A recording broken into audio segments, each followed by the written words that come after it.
So you hop on Steam, looking to buy that little freaky indie game your favorite degenerate YouTuber recommended, and boom, poof, gone.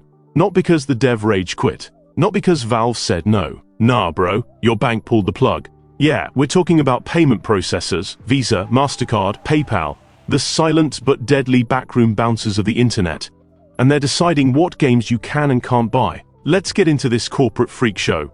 Here's the rundown. Payment processors have content policies. Yup, banks now got taste. If your game has sexual content, adult themes, violence that isn't mainstream sanitized, or God forbid, touches anything controversial, they'll blacklist it from being processed. Steam still hosts the game. The dev didn't delete it. But if your card gets blocked when you try to check out, it's because companies like Visa have rules saying, we don't process payments for this kind of content.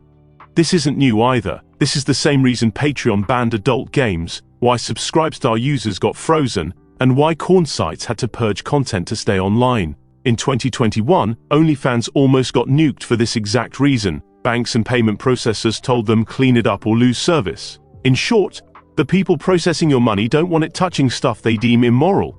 Even if it's legal, even if it's labeled, even if it's digital anime thighs. Let's be real, this isn't about legality. This is about optics and liability. Visa, Mastercard and PayPal are terrified of bad press, lawsuits and government heat. So they go full preemptive censorship mode. They hide behind vague terms like brand risk and content safety, but what they really mean is, we don't want Twitter drama about what our payment network supports. And you better believe it's a chain reaction. Banks freak out, payment processors freak out, platform freaks out, your favorite dev gets ghosted harder than a Tinder match after saying they like feet. There's no public transparency, no appeals process, no due process. Just, we've reviewed this content and now there's no money or boobies for you. You might be thinking, well, it's just weird anime porn games, who cares? But that's short-sighted, my guy. This kind of back-end financial censorship doesn't stop once it starts. We've already seen creators demonetized on YouTube for political content.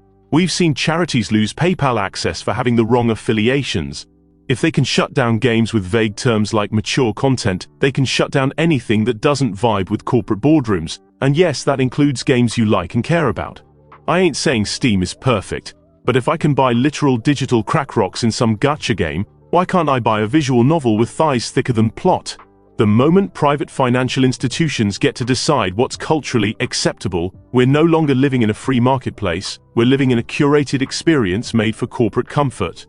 And look, if MasterCard wants to play morality cop, maybe they should start with all the shady stuff they already fund, like gambling apps, loot box scams, or crypto rug pulls. This ain't about protection, it's about control. And if you think your favorite genres or creators are safe, give it time. The goalposts always move.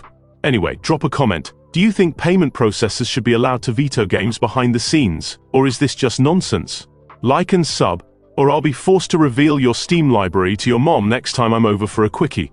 Love, peace and hair grease. Manny out.